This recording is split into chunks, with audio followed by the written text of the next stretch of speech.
What's up, Gator Nation? Welcome into the latest Gators Online Podcast, coming to you live from Spurs Gridiron Grill.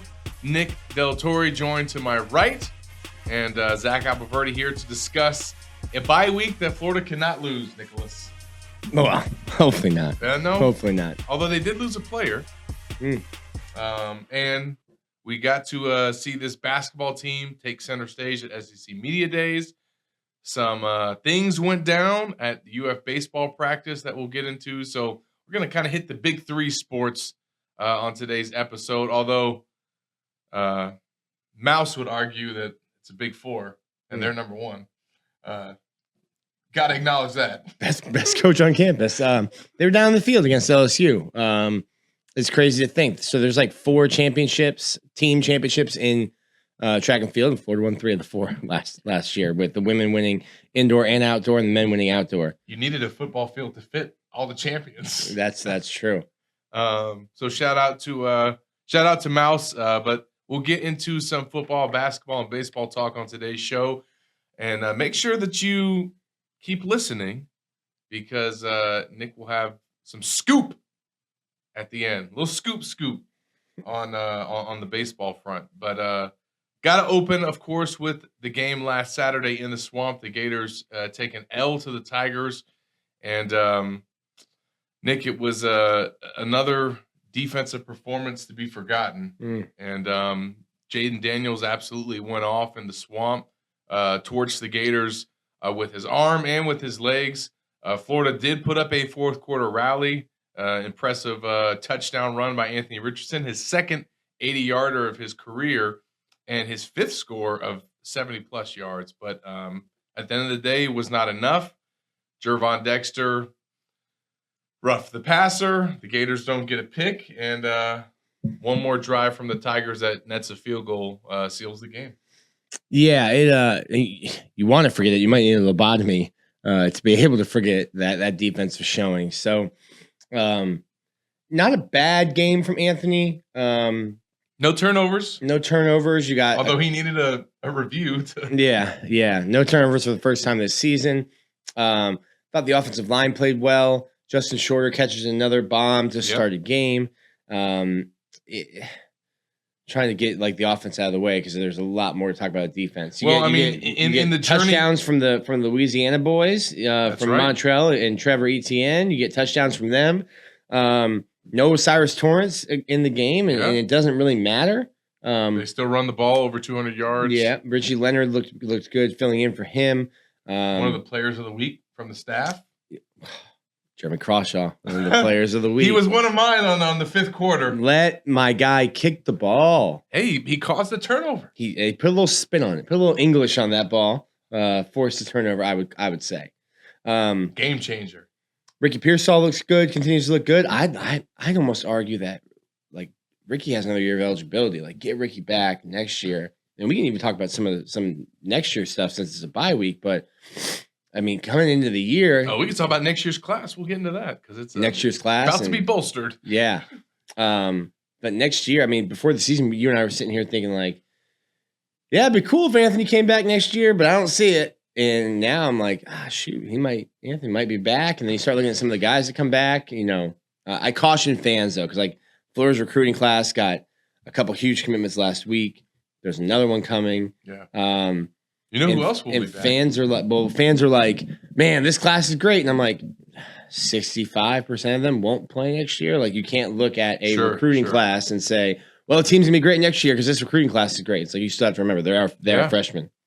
And I mean, another guy that could be back next year to use that COVID year, our boy Dante Sanders. That's from what I hear, they would like Dante Sanders to come back and use his COVID year. I can't imagine why he would pass it up. He seems all in. No matter what position he's going out there and playing, and he's doing very well for them at times. Guy's going to have a PhD by the time he gets out of Florida. But look, they need somebody with a PhD on football to figure out this defense. And if you listen to Billy on the teleconference this week, he made it very clear that he thinks Patrick is that guy to figure out the defensive problems. And at this point, find a way to deal with the personnel that you have, because that is where Florida's at. Let's just call it like it is.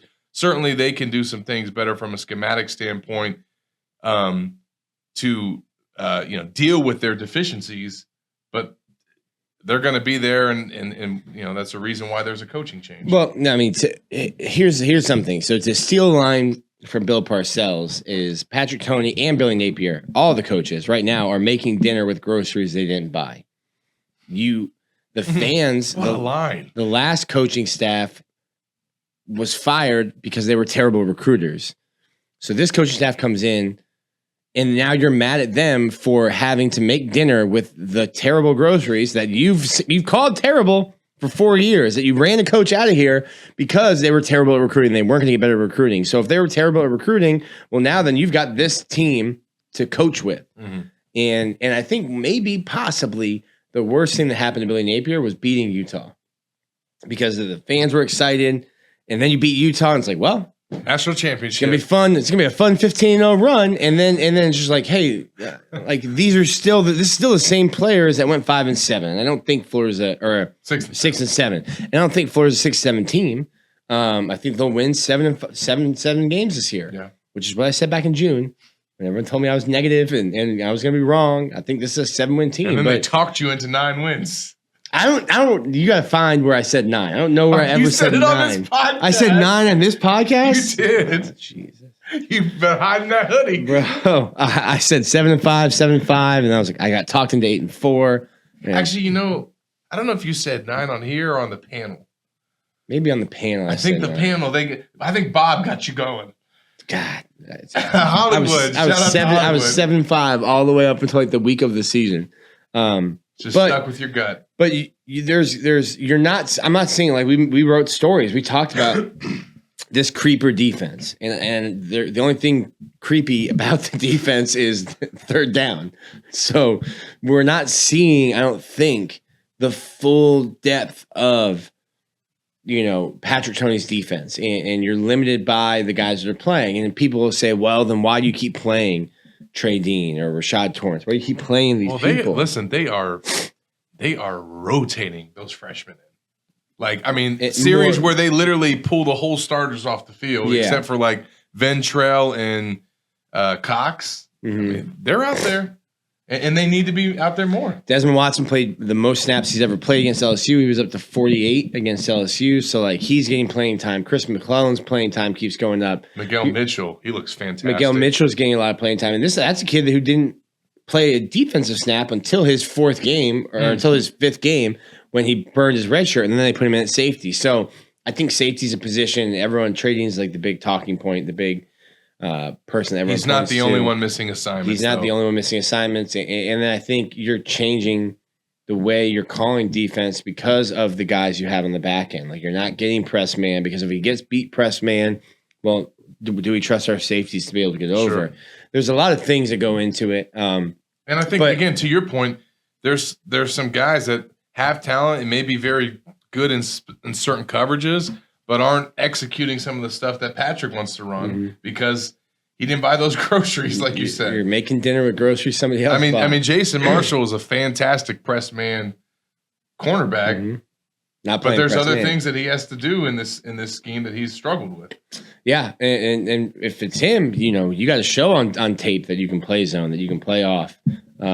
So he's not. I don't think he's showing that. It's not like he's having a bad year. I just don't think Jason Marshall looks like what we booked him as, what we publicized him as coming into the year, which was the next Vernon Hargraves, Quincy Wilson, Jalen Tabor, Chauncey. Like, we booked him as like the next Gator great, and we just haven't seen that from him. Although obviously I think when we look at this defense, certainly the struggles stem from the secondary, and that's the reason why partly the Gators are about to sign the best defensive back class in the nation.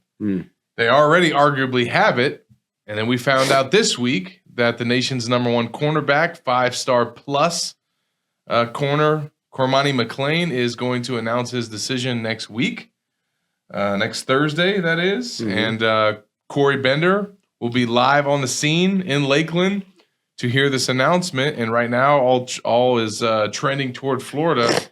And you add him to that secondary class, and if they've already been playing the Devin Moores and the Miguel Mitchells, you're going to see a lot of freshmen get some PT next year because there's obviously upgrades that need to happen. Yeah, I mean this class, and when you look at it, I think all of them are early enrollees. Probably look into how many online classes since COVID, but it seems like there's a lot of early enrollees going on this year. And I was looking at it Tuesday with a buddy of mine, and I'm like, shoot, there might be 17 early enrollees. So like, then I started laughing. I'm like, man, people are gonna be mad.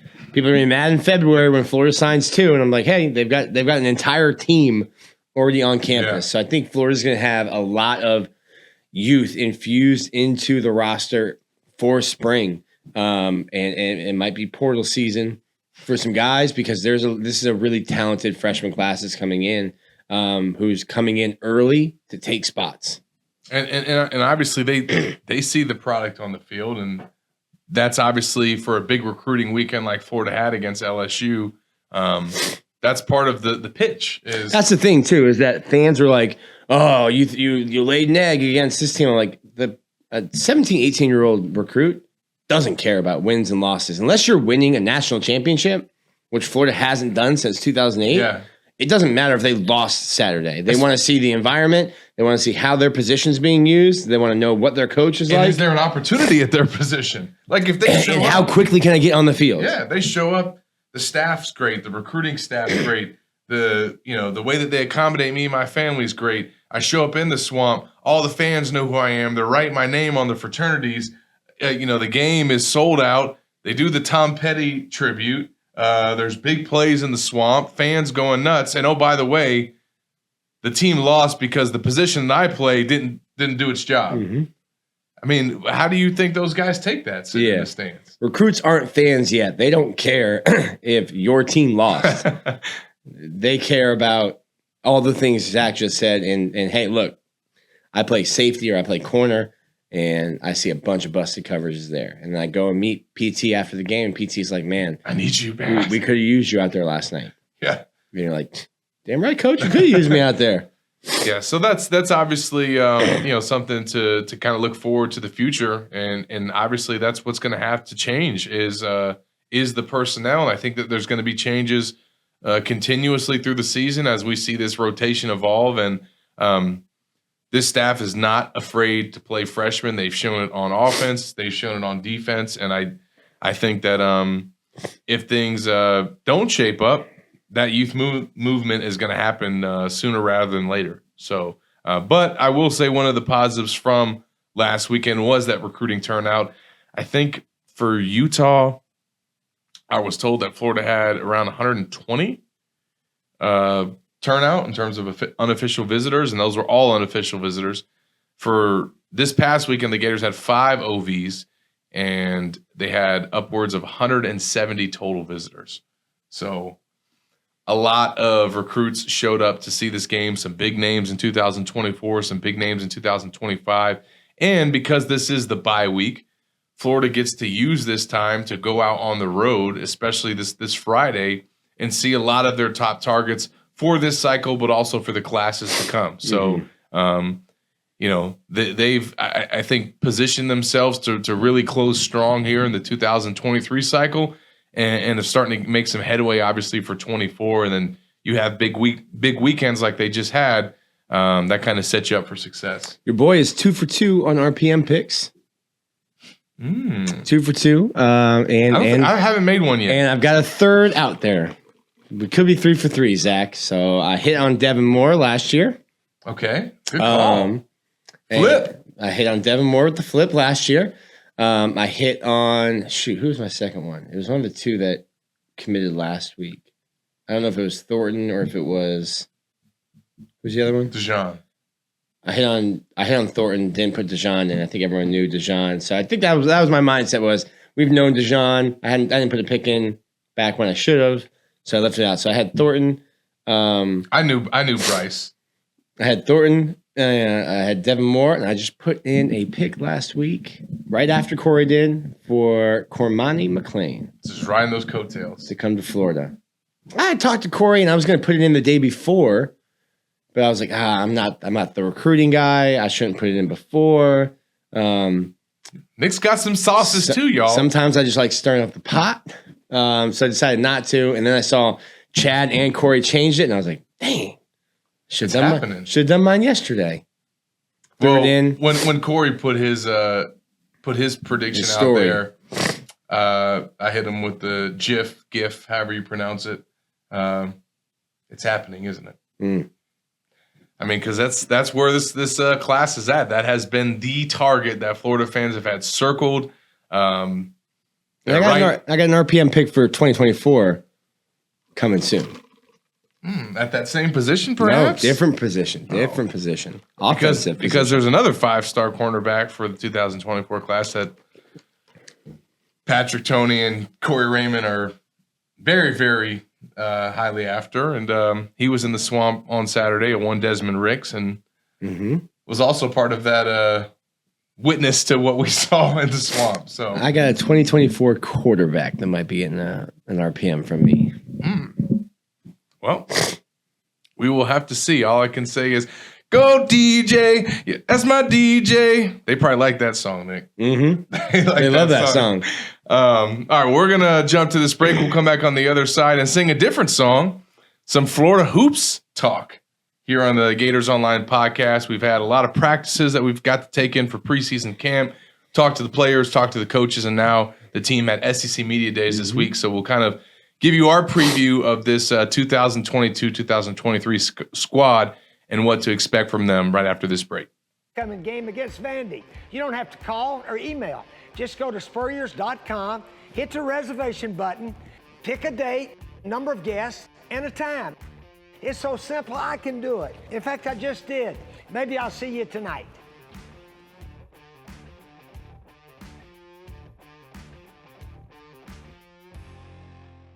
Welcome back into the Gators Online Podcast. Zach and Nick here, and now we're going to talk some Florida hoops as the basketball season is right around the corner for the men's and women's who had their media day this week in Birmingham, Alabama.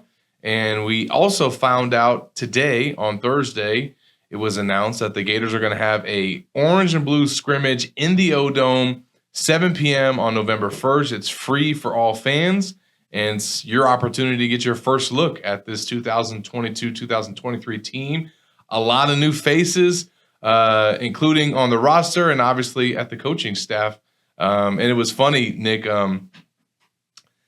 Mike White was doing his set on SEC Network on Wednesday during media day, and he's up there on the SEC Network set talking to their analyst and Dari Noka, and in the background is Todd Golden at the podium addressing the media, and they mentioned it to Mike about the irony there. So that'll be an interesting matchup when Mike faces his former team. That'll be one of a couple interesting matchups as we get Keontae Johnson facing his former team as well this season when the Gators travel to Kansas State. So you also got the Gators opening SEC play at Auburn, and Todd Golden going up against his former coach, Bruce Pearl, who he also worked with at Auburn. So a lot of interesting storylines to follow with this team, and that's not even getting into the personnel. But, Nick, forever, it felt like forever, Florida fans wanted a change for their Florida men's basketball program, and now it's here. Oh, a lot of excitement. I mean, first off, Mike White had a nice, healthy buyout. So him leaving and Georgia having to pay Florida for Mike White to leave. He's that. Scott Strickland has paid a lot of money in buyouts, paid a lot of money for new baseball stadium, new standalone. You get that call from Georgia that's like, hey, we'd like Mike White. And he's like, yeah, I'd like that check. Thank you. Yes. That money's already been allocated. So if you could send that post haste, thank you.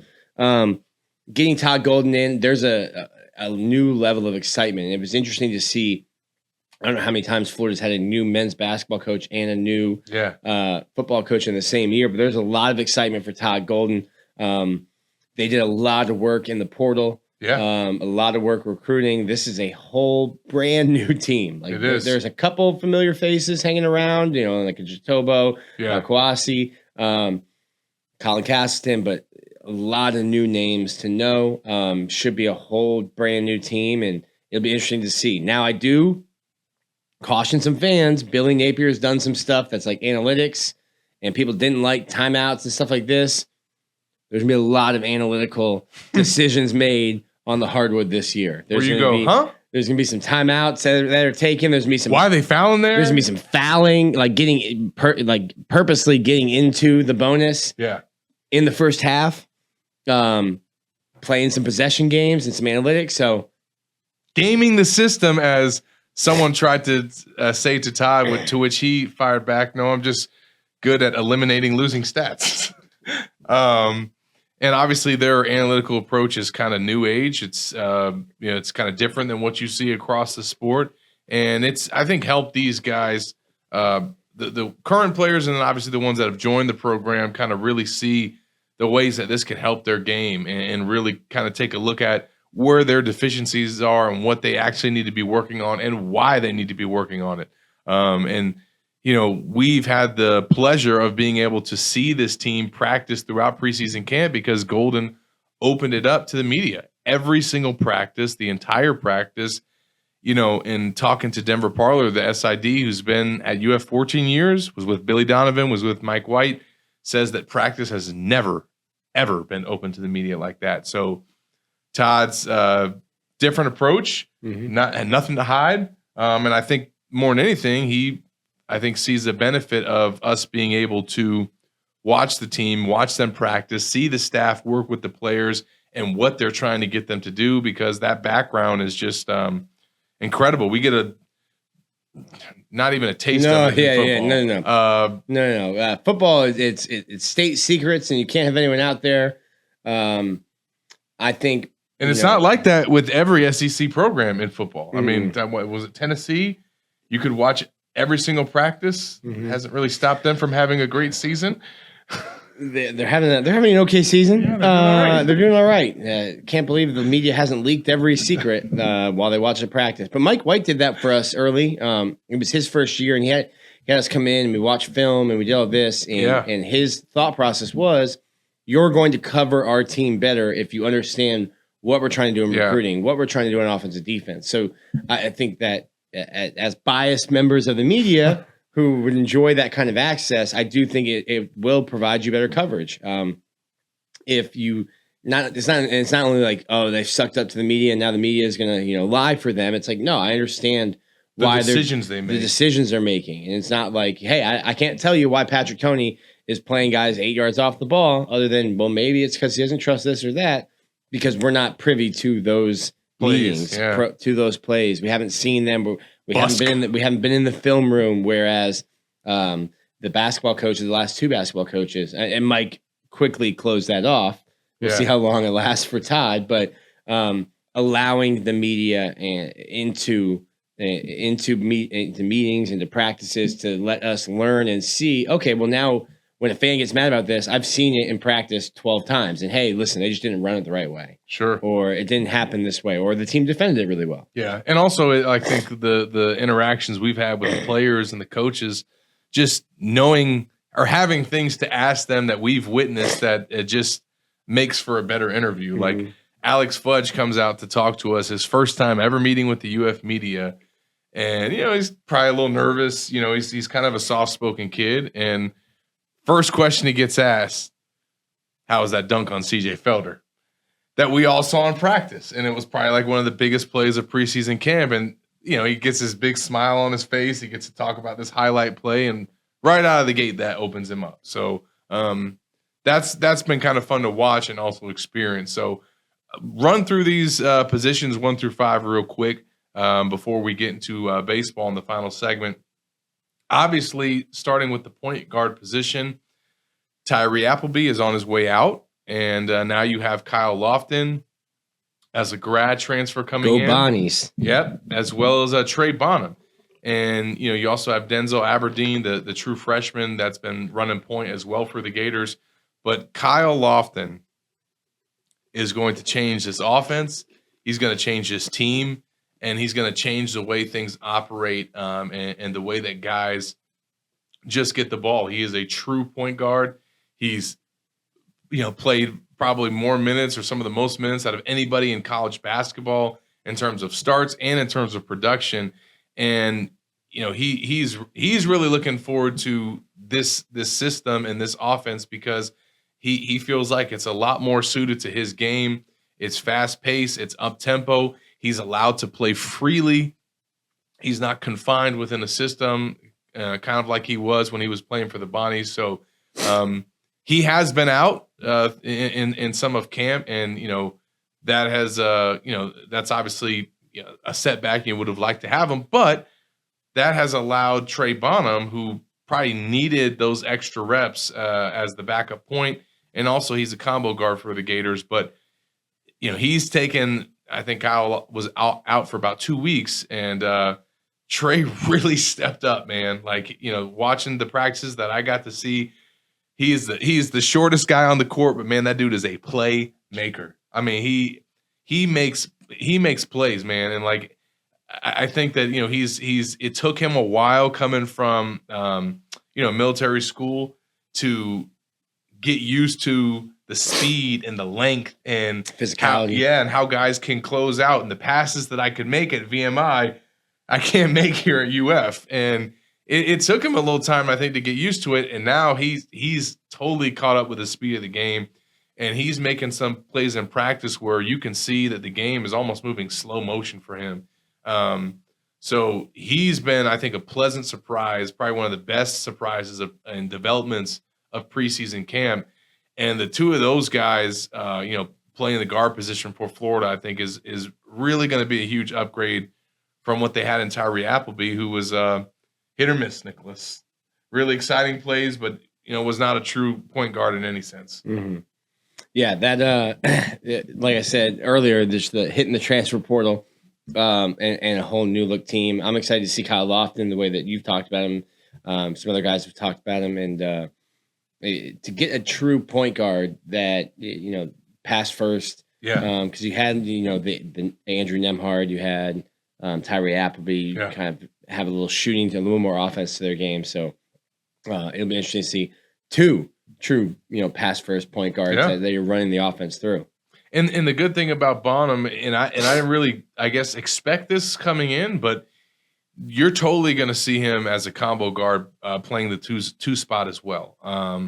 And I think that there's times where you could see Lofton and Bonham on the court at the same time. So that's going to be exciting to see. You have Myron Jones coming back as well, another very experienced player for the Gators. And I think looking to, have the year that he was hoping to have last season that just never materialized. I think a lot of it, although he will not admit it, had to do with his injury, which I believe kind of threw off his shot. Never really allowed him to get in that rhythm and shoot from three like he did at Penn State. And he's looked really good in preseason camp. I think one of the assistant coaches said that he and Will Richard kind of tested out as their best 3-point shooters with all the analytics and stuff that they keep. So, that shot has been there for Myron. I think that he will, probably be in line to start at the 2 spot. But, you also got Niles Lane, who it's crazy. He looks like he's slimmed down, but he's actually put on weight. And he's had a really good camp as well. And obviously everyone knows how tough of a defensive player that he's been. But I think that he's really started to develop some of his offensive game. So between those two and then Bonham kind of being that combo guard, the Gators are going to have a lot of new pieces there at their guard spots. Now, moving over to the 3, man, you talk about some competition. Now, Reeves can play the 2 spot as well, but I think really right now you got Kwesi Reeves, Riley Kugel, and Will Richard that are competing as those wings. And let me tell you something, Nick. Riley Kugel is legit. Like, He seems to be getting. I don't he want to seems to say be one getting and talked done. about. Yeah, I don't want to say one and done territory yet, but for a guy that was not here in the summer, and had to put in a lot of work, I think, to get to UF, he has come in and picked up things incredibly fast. He is, he's an NBA player, point blank. Period. I mean, he's that talented. Almost. He's way like kind of farther along and just where his game is at than like someone like Trey Mann who had to come in and take some time to develop.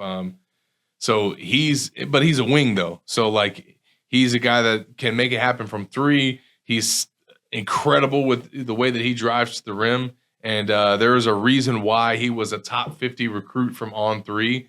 And, between him, Kowacie Reeves, who's obviously been a stud for the Gators, and then Will Richard, who's been injured, literally just came back and got cleared for full action this week. But he's one of those transfers that you talked about coming over from Belmont and really was a strong three-point shooter, especially early on in his freshman year. And as we heard from the staff and some of the players, they even think that Will Richard would beat out Myron Jones in a three-point shooting contest. That's how good he is. So you're talking about a star freshman, a guy who's already proven it at the SEC level in Kowacie Reeves. I mean, he went off at the end of last year. And then you got a guy in Will Richard who's probably your best three-point shooter on the team. That's some good options for your wing spot.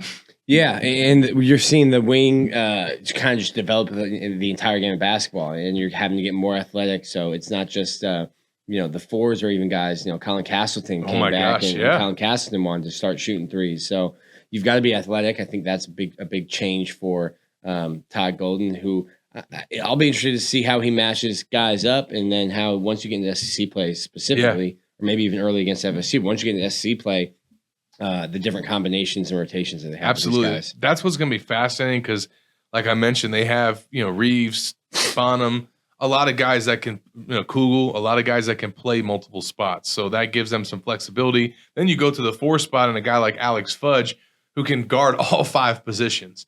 That's how talented this LSU transfer is. Now, he's he's a guy that's really stood out. He's flashed at times, but you've also seen some of that inconsistency and just a guy that he's talked about with us still working on like just that mentality of bringing it every day and kind of being that consistent player. And that's something that the staff has preached to him. But I came in thinking that for sure CJ Felder was going to be your starting 4. Mm-hmm.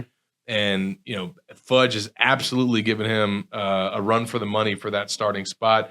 You're going to see both of those guys, Felder and Fudge, but they definitely had probably one of the plays of preseason camp when they met at the rim, and it was kind of a wraparound dunk from Fudge, and he just posterized Felder. And but those two have a real like friendly relationship. They work out together. Obviously, they're competing against each other. So that's who you're going to see. Primarily at the 4 spots. Obviously, you'll see some times where the Gators use Jatobo and Castleton on the floor at the same time when they want to go big. But haven't even gotten to Castleton much. But he is the headliner for this team. First team All SEC preseason, 2-time All SEC selection already. He's coming back now 100% healthy after basically playing with one arm, as he said, at the end of last season because of that torn labrum that he had. There was no three-point shot whatsoever when you're dealing with that, and that was never even something that he attempted. You're going to see Colin Castleton shoot the 3 this year. That is absolutely going to be featured in this offense and in his game. Heck, we even see Jason Jatobo let it fly from 3, and he hit back-to-back 3-pointers in a practice a few days ago. So now that's not going to be for an analytical coach. I think Todd might look down at the sheet and go, "My guy, you get 1 a week. Yes, we play twice this week. You get one 3-point a week. That's it." It's just, but it is. I think I'm excited to see how Castleton's game evolves, what he can do to obviously improve his draft stock. But just more importantly, now he's healthy. He's going to be able to be at 100%. He's got a lot better pieces around him, more depth, and he's got a true point guard running this offense now. So I'm excited for basketball season, Nick. I think that this team has a chance to definitely make some strides from where they were last year. There's a lot of excitement. It's a new era, new players. It's a brand new team. It'll be a new O-Dome soon. They're getting some more renovations, and I'm happy to see that they're finally switching that camera. Yes.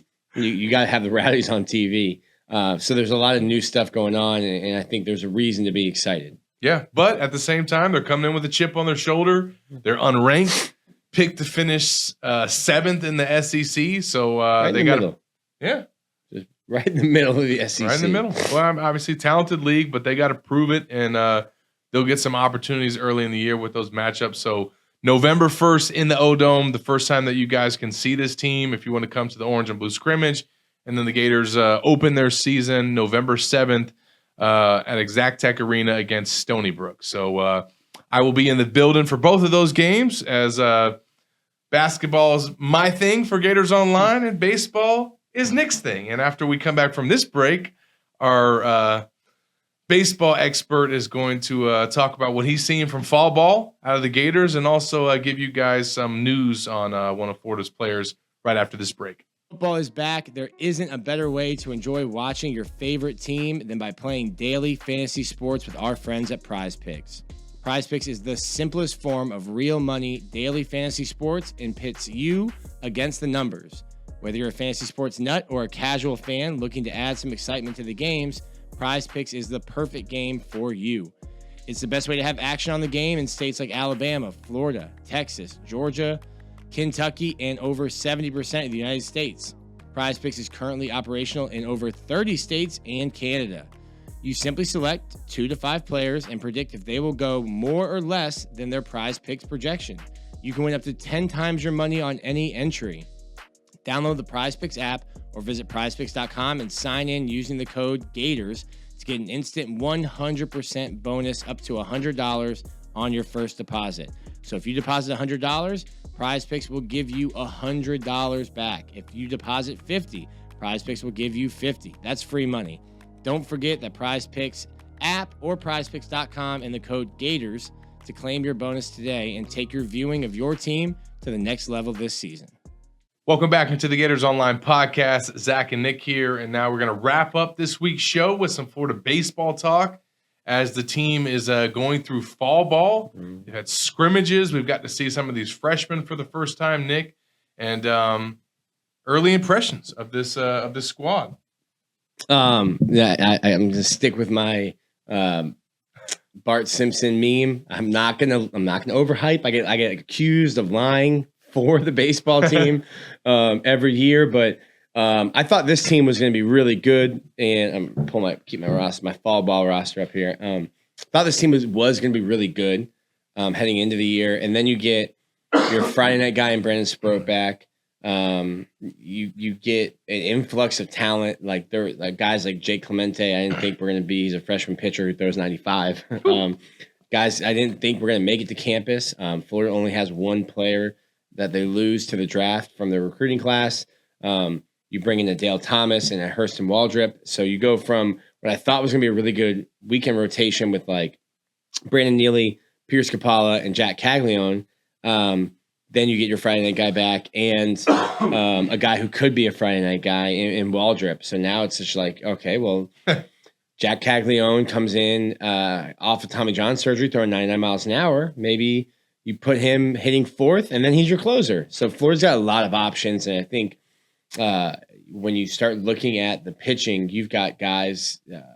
Friday night will be Sproat, Saturday will be Waldrop, and then Sunday it's either Caglione, Neely, or Capala. Mm-hmm. The other guys, these poor teams on a Tuesday who are just showing up, and normally you get a freshman. Now you're going to get a 6'8" redshirt freshman, Pierce Capala, who throws 97, or a Brandon Neely who was so good for Florida down the stretch last year, or a Jack Caglione who might need innings, and then all of a sudden, you're playing FAMU and you got a guy who's 6'4", throwing 97 miles an hour. So Florida's pitching staff is going to be deep, and then obviously you get guys back. You have Philip Abner, Anthony Ursitti, Carson Finvold, the people's ace from the end of last year. He's coming back. There's just a ton of talent. Eric Blair is a left-handed pitcher. who can throw for Florida as well. And then Fisher Jameson. And if you're a baseball guy, you will wonder how he throws from such a high angle.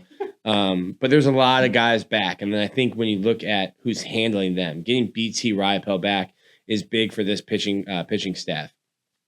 He's like having another coach on the field, just a mini Kevin O'Sullivan who can be back there. He's catching a bunch, but I think you want to get Luke Heyman, who is a freshman.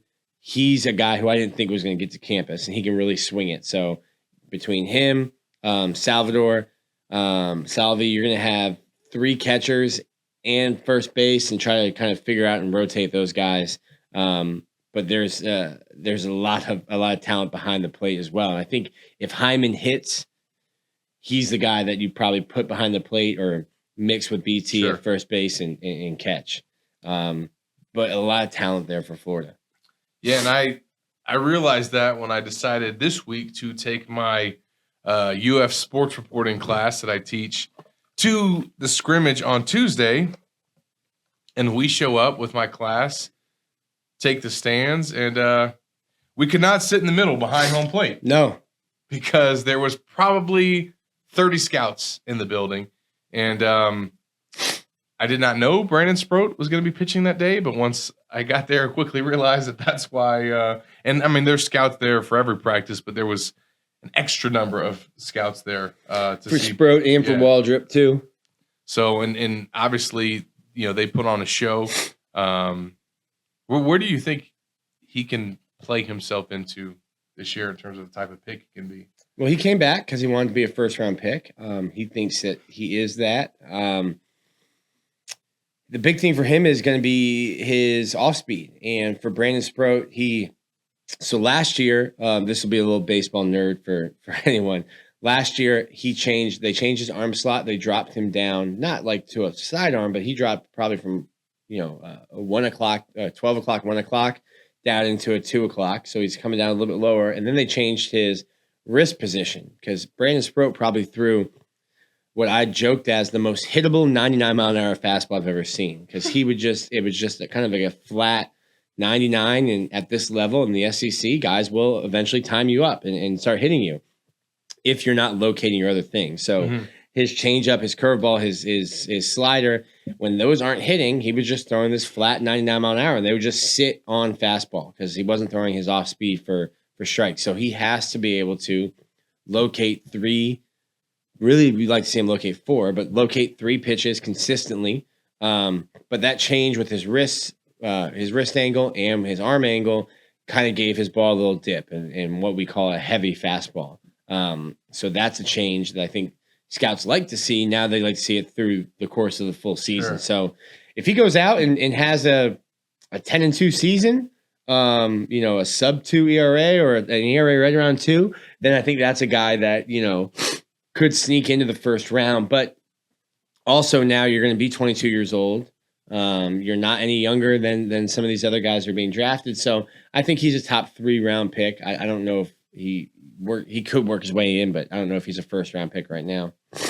Well, and obviously the scrimmage that I went to on Tuesday, for some of my students, as their first time ever being at a baseball practice, and if they're not baseball fans or haven't covered the sport, I mean, it can be kind of boring. Yeah. And, we've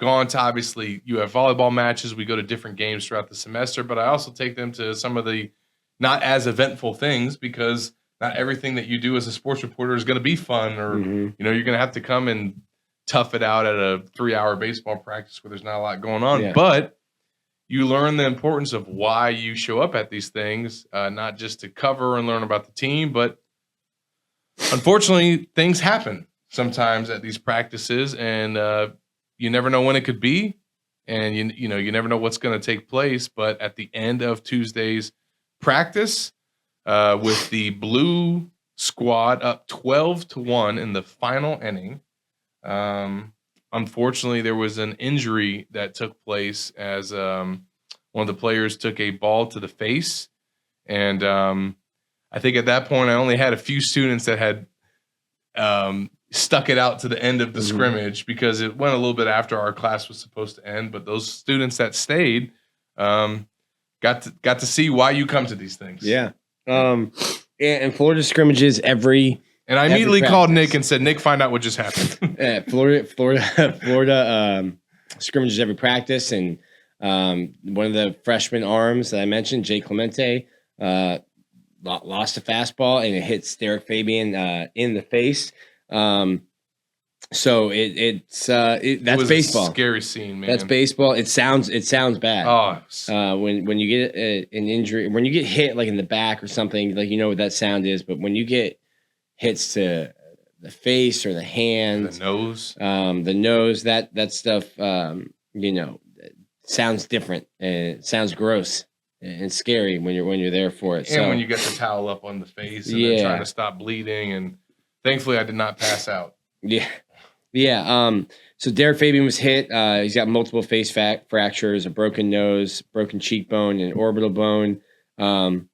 That's going to keep him out for at least 6 weeks. Won't keep him out for the start of the season in February. But it's a scary thought. Yeah, man. And then, as a baseball player who's been hit in the face, the next time you go to face live pitching, you can't have that in your head because you can't hit scared. You can't be scared of the baseball. But you're going to remember how that felt, that felt like, what going through surgery to get that stuff, fixed and things like that, what that felt like. So Derek was a great player, is a great player and was in line to start, but Florida gets Colby Halter back, gets Josh Rivera back, gets a transfer in Dale Thomas. There's a lot of infielders. There's a lot of depth there at the position. So not to say that he won't be missed, because obviously you're praying for a guy that gets hit in the face with a 95-mile-an-hour fastball. Get back, man. But Florida's got a lot of depth there at those positions, but yeah, we certainly keeping Derek in our thoughts as Shands takes care of him. Yeah, no doubt, definitely. A scary scene. Was good to see him able to walk off, and right after he got hit, I misspoke. Actually, the score was not 12-1 yet. I want to say it was maybe 9-1. Because right after he walked off, his team hit back-to-back homers. One of them a 2-run shot. Renee. And Eric Blair was the other one that got the homer. So they responded to that scary situation, but definitely wishing Derek the best as he recovers from that injury. And Florida's going to keep it rolling. They scrimmaged, I think, 6 times this week. So very busy time for them.